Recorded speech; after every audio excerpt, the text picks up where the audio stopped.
Tonight's tale, our second tale, Childhood Companions by Martaneon. Everyone has that special toy they had growing up. A toy that was no more than just a plaything. It was a companion. For me, it was Barrow, the Beast Knight. It was an action figure from Knights of Hakura. Does anyone remember that anime? This toy was a huge part of my childhood. I would take it with me anywhere I went. I watched cartoons with it. I even took it to school with me. When times were tough, when teachers were mean to me, when bullies messed with me, I had to borrow. This, of course, didn't last. He was ripped from me by a bully and thrown into the woods. Despite days of searching, I could never find him. A little background on the show. The main characters were the heroic Karo, the Flame Knight, Nira, the Water Knight, Drahu, the Air Knight, and finally Barrow, the Earth Knight, though he was more commonly known as the Beast Knight. 3 of these knights use weapons to control their given element. Barrow, despite having an axe, couldn't control Earth. Instead, he could turn into animals and communicate with them. He kept his face covered by a mask and never spoke to the human characters. When he spoke to the animals, it was always at a distance so the audience couldn't hear him. The anime was a Monster of the Week type show. Said monsters were almost always, controlled by a human antagonist. My favourite of them being a kraken that was being controlled by the star magic-wielding pirate, Captain Radu Scurvy. Nira had once been part of his crew. The show had a bit of an environmentalist message. The anime was dubbed into English in the early 2000s and was heavily censored. The man who wrote and drew the manga the anime was based on was inspired by Western cartoons, so it didn't quite look like a standard anime. It ran for about 20 episodes before being cancelled due to low viewer counts. It spawned a very short-lived and derivative card game and a few toys. It didn't have much popularity outside of my hometown, Silvervain, which had a large Japanese population. I wasn't liked very much. I liked to dress like a girl, so I got bullied a lot. Me bringing a doll to school probably didn't help matters. The biggest jerk I had to deal with was a boy named Tamaki. He was the one who took Barrow from me and threw him into the woods. There wasn't much I could do about him. His dad was close friends with the mayor, so Tamaki could get away with just about anything. My family left Silvervain after a teenager, her dad, and the mayor were murdered by the teenager's brother, who is still on the run. The news scared my parents enough to want to leave. We ended up going to Portland, which was on the other end of the state from Silvervain. The move was hard, as they always are. I didn't miss anyone from Silvervain, but I did miss my toy. My parents got me DVDs of Knights of Hakura. I think they did this to distract me from everything else going on. The new school I went to had an anime club, which I brought my DVDs to. The club members were enamoured with the show. There was a bit of an argument about whether it was actually an anime, since the character designs were Western inspired, but I had a look at the back of the box, settled that argument. Bloody anime purists. I met my 3 best friends in that club: Amy, Jack, and Richie. Amy was my closest friend. She used to drag me to the mall to go clothes shopping. She didn't have any female friends to do that with. I was happy to have someone supportive of my cross-dressing. Jack and Richie would make fun of me, of course. However, if anyone else made fun of me, they would throw fists. No one made fun of their friend but them. I ended up teasing them in return, implying they might be hiding a crush on me. In our last year of high school, my friends saved up and brought me a vintage Borrow action figure. When I saw that hunk of plastic in my hands, waves of nostalgia radiated through me like warm sunlight on a cool spring morning. I was happy, yet I also felt lonely.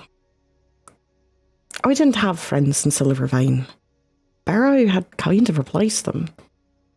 Now that I had friends, I felt weird holding something like this. Still, though, I was very appreciative. I hugged them all, even giving the boys a kiss on the cheek, for no other reason than to gross them out. After high school, Amy and I ended up getting an apartment together while she was in college. She was studying educations and she planned on being an English teacher in Japan. I was able to help her study with Japanese since I was fluid from my days in Silvervain. Well, I was mostly fluent. I was never able to decipher kanji despite years of study. I was trying to be an author. I had started about 6 different novels, but dropped them after a couple of chapters. I had a few short stories in various publications, and I started playing tabletop RPGs to help me with my writing. To pay the bills, I ended up dishwashing. It was not a glamorous job, and I ended up smelling like garbage at the end of the shift. My writing was getting stagnant, like the dishwater at my job. I could start a project, but couldn't stick to it for the life of me. One day, Amy, myself, Jack and Richie were at a Chinese buffet. Jack was working as a janitor at the orphanage he grew up in, and Richie was working in his uncle's garage. Things were going all right for the 4 of us for the most part. We were having fun talking about geek stuff and just unwinding. About an hour into dinner, Amy brought up an idea. Gabe, the town you grew up in is mostly Japanese, right? Amy asked me. Yeah, it was founded by Japanese POWs who escaped from American internment camps after World War II, I said. Think I could see it? Amy asked, a smile spread across her lips. It's way up north, I said, surprised by her request. It's almost at the Canadian border. Road trip! Jack said, throwing his fists into the air and catching the attention of the other customers. Richie smacked Jack in the stomach with a disapproving glare. You want to come with us? Amy asked, surprised. Hell yeah, Jack said. Richie can borrow a car from his uncle and we can all go. We could use a vacation. Bold of you to assume I want to come or that my uncle would lend me a car, Richie remarked, disapprovingly, folding his arms. Oh, come on! Like you're gonna miss the chance on hitting on some sexy Japanese girls. Jack chuckled, earning him an eye roll from both me and Amy. You drive a hard bargain. Richie smiled. Amy smacked the back of his head. Richie whined. What? Did you two want some alone time or something? I'm going because I want to expose myself to a bit of Japanese culture, not to get my dick wet. Amy quipped, cocking an eyebrow. You don't have a dick, Richie retorted. That you know of, I interjected jokingly, doing my best to hold back a chuckle. It escaped when Amy smacked my arm. The boys teased Amy a good bit after my comment. We ended up agreeing to go on the trip. I figured it would be good to help me stir up my creative juices. Amy had some time off school coming up. Richie and Jack were able to get time off pretty easily, and Richie got his hands on a van. I, on the other hand, didn't have such an easy time. I wasn't able to get the time off I wanted, so I put in my 2 weeks' notice. It was just a dishwashing job. I could get another one elsewhere after I got back. After I served my 2 weeks, we left. The trip was glorious. Maine has some really pretty scenery. We ended up taking a longer ride so we could hit the beach. Amy convinced me to wear a bikini, which I had been hesitant to do since I was still so body conscious. When I stepped out of the bikini, Jack and Richie gagged, saying they could see my dick. Amy and I kicked sand at them. The 4 of us spent the day at the beach, drinking beer late into the night and enjoying a nice fire. I don't think it was legal, but fuck it. We were having fun and the cops were never called. After Jack and Richie headed back to the hotel to catch some sleep, Amy and I were still on the beach. So, Gaby, are you going to miss me when I'm gone? Amy asked, toasting a marshmallow on a stick. Of course I am. I can't drag those idiots to bra fittings with me. I teased. I knew she planned on leaving, but I had never really thought it through. She had been a constant companion for years now. She would be gone soon, though. I think Amy saw my face fall, because she put a hand on mine. You could come with me, Amy said softly.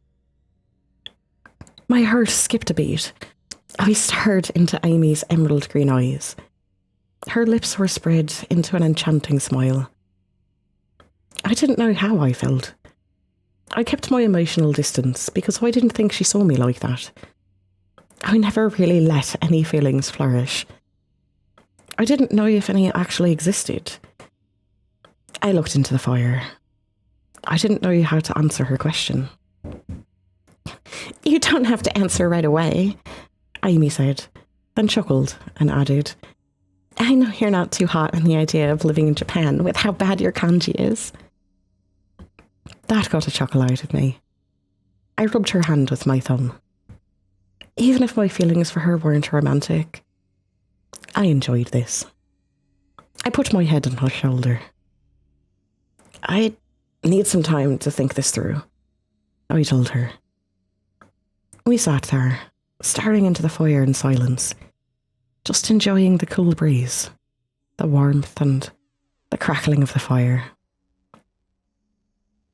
It took a couple of days to reach Silvervain. It was getting more and more foggy as we drove. The temperature plummeted. You wouldn't have thought it was summer. Richie was having trouble seeing the road ahead of him, especially with the windy roads, the trees on either side. I looked around at the familiar scenery. It felt wrong. I don't know why, but I felt like we were being watched. I squeezed Amy's hand for comfort. Fuck, this is unnerving, Richie said softly, having slowed the van down a bit. Damn it, I packed a tent for camping, Jack groaned. Yeah, that ain't happening, buddy, Richie mumbled, distracted by the road. Jack stared out of the window. His brow was furrowed. When I asked him what was going on, he gasped. I think that deer is following us. Amy giggled and kicked the back of his chair. He was riding shotgun while Amy and I were in the back seat. You little bitch, Amy laughed. I'm serious. I've seen that same 5-point buck like 6 times in an hour. Jack snorted. How do you know it's the same one? I asked. It's got a heart on its fur on the flank, Jack said. I stared out the window. After a moment of looking, I saw it. I told Jack so. I saw it again another 10 minutes later. What the hell was going on? Think it's a skinwalker? Richie asked, taking Jack seriously. Those don't exist. Amy laughed again, but this time nervously. Even if she believed what she had said, she still had to admit that Dear was acting weird. She squeezed my hand back. "Did you bring your gun?" Richie asked Jack. "Yeah, I put it in the glove box. Do you think we'll need it?" Jack replied. "Doubt it, but better safe than sorry." "Guys, it's just a deer," Amy nervously interjected. Richie leaned in. A smile spread across his face. Through the fog, the first buildings came into view. Finally, we were in Silvervain. The entire town was blanketed in fog. I half expected no one to be there, but I could see people walking down the sidewalk and going along with their business. We found a place to park and stepped out. It was cold enough that we needed to wear sweatshirts, which sucked because I was wearing shorts. We started walking around. People were staring at us weirdly. I was used to that, but I guess the others weren't. They were getting more and more unnerved. We found a small bar and went inside. "Welcome to Mini Japan," I announced to Amy. Amy went up to the bartender and ordered a round of beers in Japanese, even being careful to say "yon" instead of "she." For those who don't know, both words mean "for," but "she" also means death. She got the standard response, a common and slightly condescending phrase from Japanese people talking to foreigners. I sipped my beer, looking at the people staring at us. People weren't like this when I was here last. Sure, they weren't friendly to me, but they weren't this openly hostile. I asked the bartender in Japanese, "What's going on? I used to live here as a kid and people didn't act this suspicious." "Animals been acting weird," the bartender informed us, speaking in English for the benefit of Jack and Richie, who looked visibly confused. "We noticed that on our way in. Any idea what's going on?" I questioned. "Not sure. I think it's just there's something in the air. There's been some fires up in Canada, so that might be messing with them. The elders think there's something supernatural going on," the bartender explained. We later checked into our hotel. I was unpacking my stuff when I pulled out my Barrow action figure. It was missing its head. I cursed. These things were expensive when my friends had got it for me, and even more so by now. I looked through my stuff for the head, but couldn't find it. I looked at the toy. I blinked. Something seemed off. I examined the neck. It was cut. This was intentional. The sudden realization made me drop it. I told the others what had happened. "I thought you locked the van when we were in the bar, Richie," Jack snapped. "Back door lock is busted," Richie explained. Jack cursed, grabbed the keys, and ran downstairs to check if anything else had been messed with. Richie looked at Barrow and asked, "Why would anyone just steal the head off your guy?" I have no idea. I sighed heavily. After losing Barrow as a kid, losing him again like this was disheartening. I ran a thumb over the neck. I could feel Amy's gentle hand rubbing my back, trying to comfort me. Jack returned. He handed me the head. His hand had a small gash. "Damned crow had it," Jack explained. "He was sitting on the van, holding the head in its mouth. It pecked me when I took the head away. I tried the back door shut with a bit of rope from the inside so no one else would be getting in." "I'm surprised you were able to catch it," I remarked, as Richie grabbed the first aid kit from his bag. It just Sat there as I reached for it, Jack said. Didn't even move after I took the head. Okay, that is weird, Richie remarked as he started treating the cat. Anything else taken? Amy asked. Jack shook his head. He lifted his shirt. A snub-nosed revolver was tucked into his waistband. I didn't notice anything stolen from my stuff. Amy, did you get anything taken from you? Amy shook her head. This was beyond weird.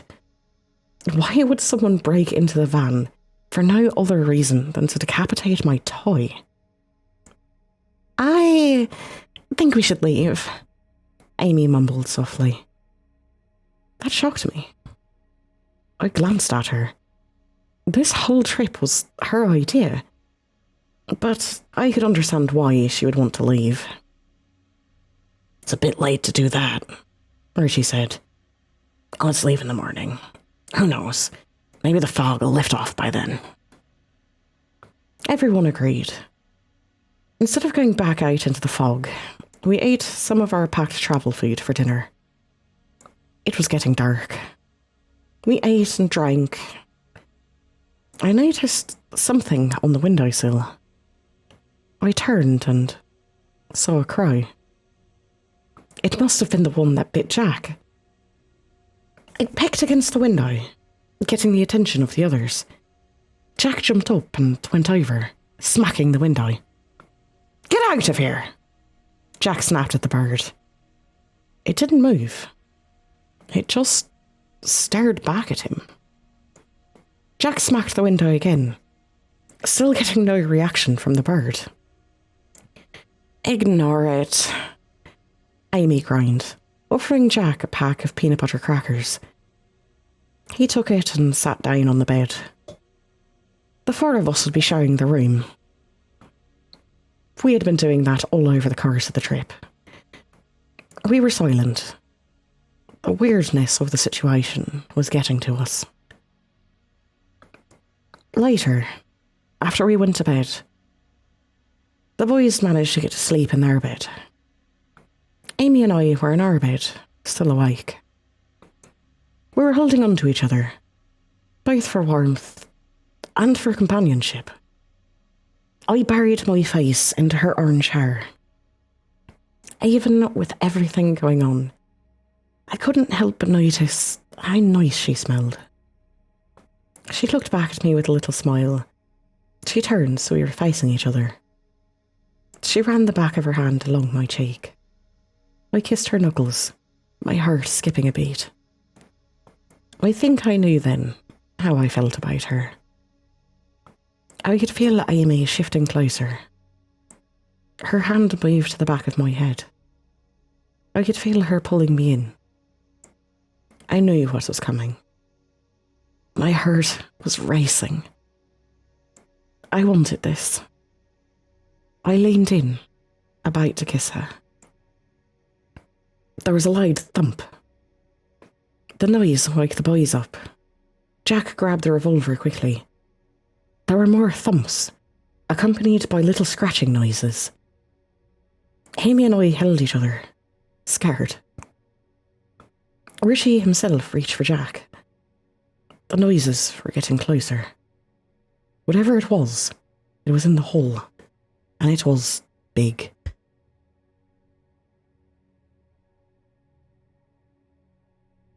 I put a hand over my mouth. I was hyperventilating. Jack moved Richie over to Amy and I's bed and put himself between us and the door. It had to be some kind of animal.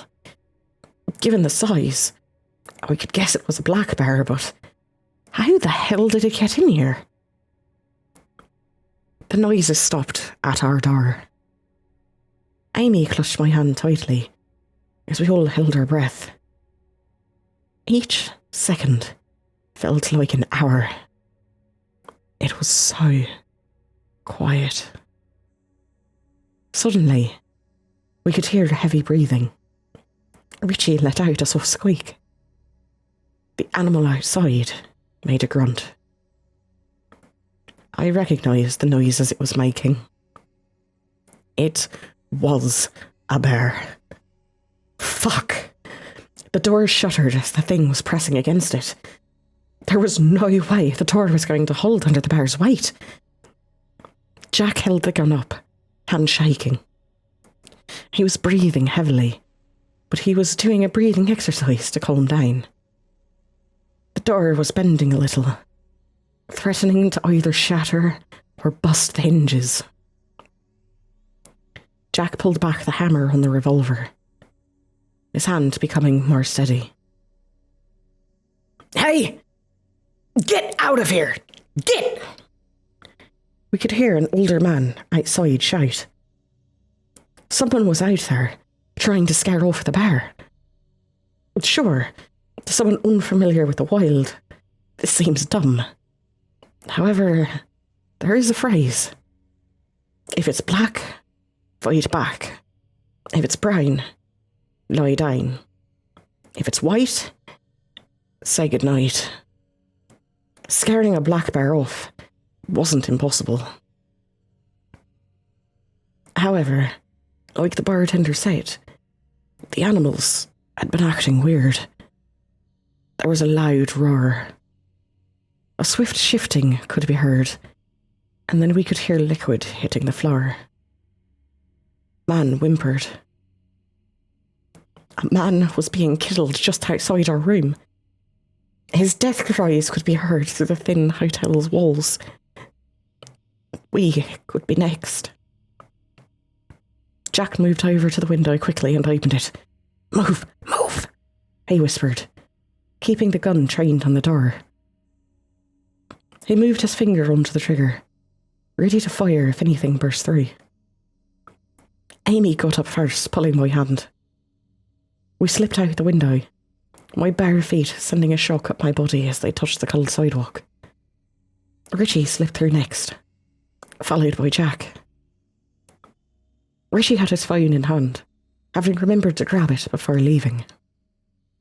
Richie pulled up the calling app, about to call the emergency services. There was a loud crash as the door hit the floor. The call could wait. Jack fired at the bear and the four of us started running. It was dark enough that we couldn't tell if the bullet hit. Black bears were small, but not small enough to sleep through the windows like we had. We had parked nearby, so we started running towards the van. I looked behind us. I had expected to see the bear's face as it tried to push through the window. Instead, I saw darkness still. The noises had ceased. Did Jack's blind shot strike true? Was it dead? No, that wasn't right. There was no way Jack did anything other than piss it off. Out from the darkness, something flew out, rushing towards us. It was small and fast. It had come from our room where the bar had been. It was a crow, perhaps the same one that we had been seeing. It flew right for Jack. Jack screamed as the beak sank into his eye. Blood streamed down his cheek. He grabbed the bird and struck it with the handle of the gun. Birds aren't strong creatures. The strike could have killed the crow. The creature continued to dig into Jack's skull. Richie ran over and grabbed the crow, trying to pull it off. The strength of two people couldn't get the beast off my friend. Blood was gushing more and more. Jack's mangled eye fell to the ground. People were coming out of their homes, seeing what was happening. "Help! Dear God, someone help!" Amy screamed. She ran over to Richie. "Get this fucking thing off me!" Jack was crying and begging. He was scared. I ran over and pulled on Jack, trying to save him. The crow was digging its claws into my poor friend's face, causing yet more blood to spill. Jack's face would give way before this creature's grip. Amy picked the gun quickly. She put it against the bird and fired. The beast was blasted back, feathers and viscera flying everywhere. Jack was yelling in agony, clutching his face. Richie opened the side door of the van while Amy and I dragged Jack over to it. I heard someone yell that they called emergency services. I looked back at the bird.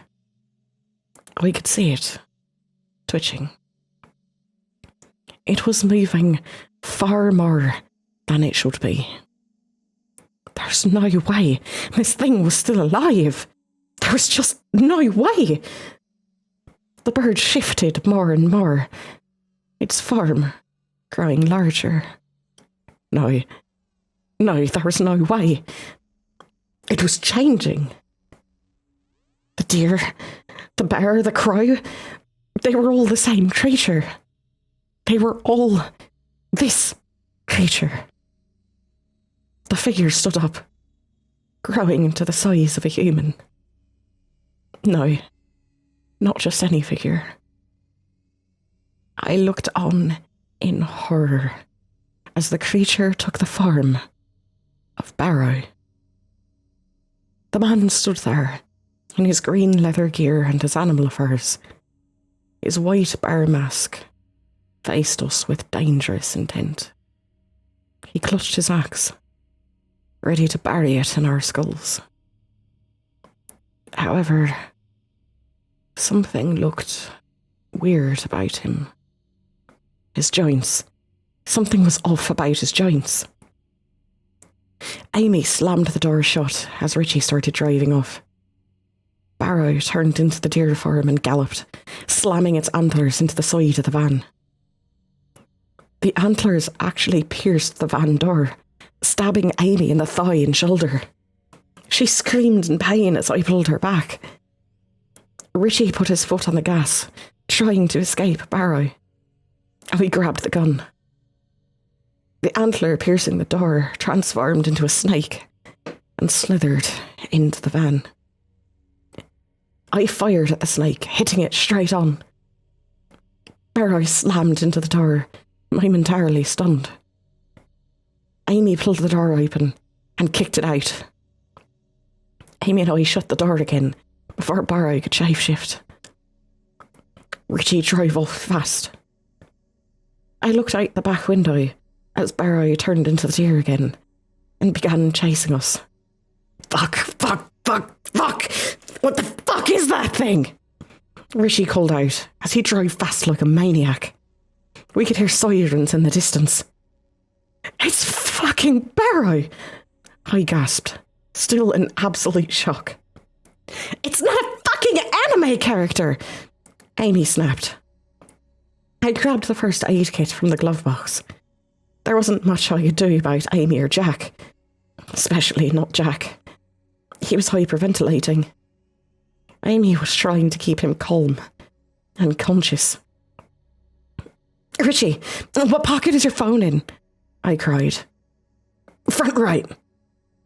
I reached in and grabbed the phone. Ha! Gay! Jack laughed maniacally, trying to focus on a joke rather than the pain. I called 911 quickly. As soon as I heard someone pick up, I started shouting. Police! We have a monster chasing us. We know that sounds crazy, but we have a fuck ton of witnesses. It's a damned monster. It killed someone at the hotel we were at, took my friend's eye out, stabbed my other friend, and it's now chasing us. We're driving up Boar Street. Hurry! The van jolted as the deer slammed into it again, shattering the window. We all screamed. There was a loud bang as a bystander with a shotgun fired at the deer. The deer staggered, falling back, but continued to chase. What the fuck do we do? Jack asked no one in particular. The sirens were getting closer. Help was on the way, but I didn't know how much help they would be. I noticed Barrow ignored the man who had shot him. It wasn't us. It was after us specifically. It was getting closer. What do you want? I snapped out the window. Time seemed to slow as the creature's mouth opened. It spoke in a raspy and dark voice. Gabe. Friend. It knew my name. I stared into Barrow's eyes. They weren't normal deer's eyes. They were human eyes. It knew me. A flash of blue and red appeared as a cop car crashed into the deer, pinning it against a brick wall. We soon lost them in the fog. All we could see was the flashing of lights. We could hear roaring, gunshots and screams as we drove away. I looked towards my friends. Richie was busy driving, but Jack and Amy were staring horrified at me. It was clear they were trying to find words. Amy was trembling like a leaf. They were scared for me. They were the ones injured. And they were scared for me. That beast wanted me. I didn't know why it did, but it did. An ambulance caught up to us. We stopped long enough to get Amy and Jack into it. They drove towards the hospital after alerting us that a police car would be racing to catch up with us and escort us to safety. Richie and I drove off towards the edge of town. After a while of painful silence, I remarked, "Your uncle's going to kill you for wrecking his van." A small smirk spread across my lips. Richie blinked a little and shook his head. "And fuck that." Another moment of awkward silence before Richie asked, "Gabe, you okay?" I have a shape-shifting anime character chasing me, willing to murder my friends to get to me. What do you think? I replied sarcastically. "I think you have a doll chasing you," Richie said. That comment made me pause. I looked at Richie, shocked. A doll was chasing us? The look on my face must have been incredulous, because he added, "The joints are segmented." I blinked when he said that. I had noticed the joints were weird, but due to the fog, I hadn't seen what was going on with them. A shape-shifting creature is chasing us, and you're looking at its elbows? I asked, a hollow laugh escaping my throat. I thought back. A barrow doll was trying to kill me. My barrow doll. The one that Tamaki had thrown into the woods. No, this wasn't possible. It would explain why it decapitated my other doll. It was jealous. Gabe. Friend. The creature wanted its friend back. How did it become like this? Richie, drop me off, I ordered. Excuse me, motherfucker. Hell no, I'm not gonna drop you off. It wants me, not you. If you're trying to help me escape, it'll kill you, I explained, reaching into the back of the van for something I dropped. Mate, I'm not. Rishi began as I pressed the gun against his leg. You can still drive with one leg. Pull over and drop me off before I pull the trigger. I warned him, my heart racing in my throat. Richie looked like he was mulling over his options. He knew I wasn't bluffing. The last thing I wanted was for someone to die for me. I already had a friend to lose his eye for me. Richie relented and started to slow down. He pulled over, came to a stop. I opened the door. "Gabe, don't die on me," Richie said softly. I nodded and stepped outside. "Also, I could definitely see your dick through that bikini." I smirked and replied, "Get moving before I shove it down your throat, Richard." Before slamming the door shut, Richie drove off. I sighed and leaned against a nearby tree. Barrow would be coming soon. So would the police. I thought back to the cops who ran over Barrow earlier. I remembered the screaming. They were probably dead. My stomach knotted up when I thought of this. I tried to think about how all of this was possible. This was clearly magic, so anything could be the answer. Maybe a fairy godmother gave the fucked up dull life. Maybe the magic of the forest manifested my loneliness from my early childhood into Barrow. Maybe it was a skinwalker after all. I thought about it some more.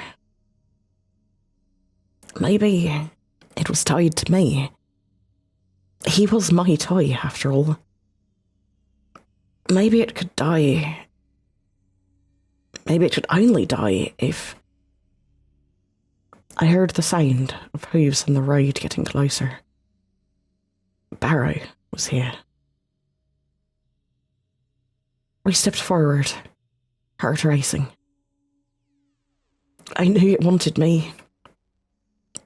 I didn't know what for.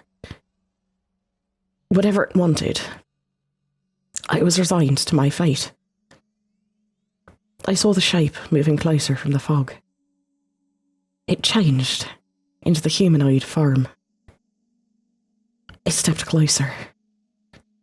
It reached out to me.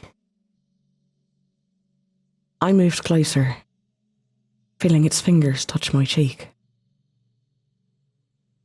Looking at it closer, its joints were indeed segmented.